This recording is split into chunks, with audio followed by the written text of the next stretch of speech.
সকলো মাদ্ৰাসায় যেতিয়া নিজে শিকিলে বাহিৰৰ পৰা টকা আনা, যেতিয়া তোমাৰ টকা না বন্ধ হল, তুমি মাদ্ৰাসা বন্ধ কৰি তুমি তাতে মার্কাস একাডেমি খুলিলা, ইংলিশ স্কুল খুলিলা, অনাথ আশ্রমের জায়গায় হসপিটাল খুলিলা। এটা ছিল হিমন্ত বিশ্ব শর্মা।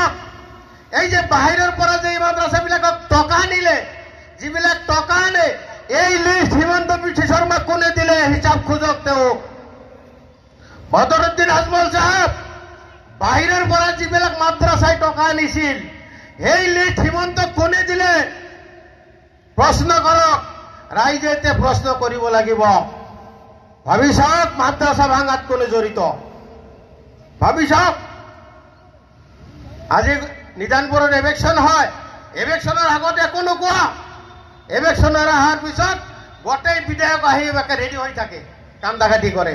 হাইৰে নাটক। পঞ্চৰত্ন ইলেকশ্যনত মই আজি কৈ গলো, লাষ্ট কথা মই কৈ গলো, পঞ্চৰত্নৰ ইলেকশ্যন বদৰুদ্দিন আজমলৰ নেতৃত্বত হৈছে। কিয় জানে?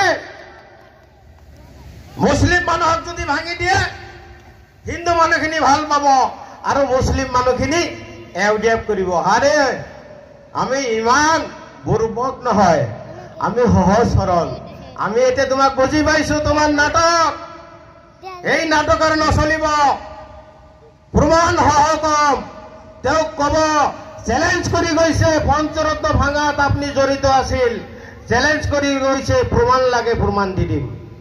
হাছিলা বিলত নোটিছ হাইকোৰ্টৰ পৰা কেঞ্চেল হৈছে, আকৌ নোটিছ দিয়াইছে, গোটেই ভাঙাত তেওঁ জড়িত আছে। মই আজি অপেন মিটিঙত কৈ গলো আৰু মই প্ৰমাণ সহকাৰে দিম। যিয়ে নহওক, অহা 7 তাৰিখত বিৰাট গুৰুত্বপূৰ্ণ সিদ্ধান্ত আমি ল'ব। ষড়যন্ত্ৰ যিখিনি আমাৰ পৰা ভোট লৈ ৰাজ্যসভাৰ ভোট বিক্ৰী কৰি যিবিলাক টকা কামাল, তাৰ শাস্তি আমি অহা 7 তাৰিখত এনেকুৱা বিপুল ভোটত কংগ্ৰেছ প্ৰাৰ্থীক জিকাম, এনেকুৱা জিকাম যে গোটেই ভাৰত, গোটেই বিশ্ব জানি দেখে বদৰুদ্দিন আজমল সাহেবক বিপুল ভোটত ৰেভলিউচন ডাঙৰীয়া হাৰাইছে। ধন্যবাদ।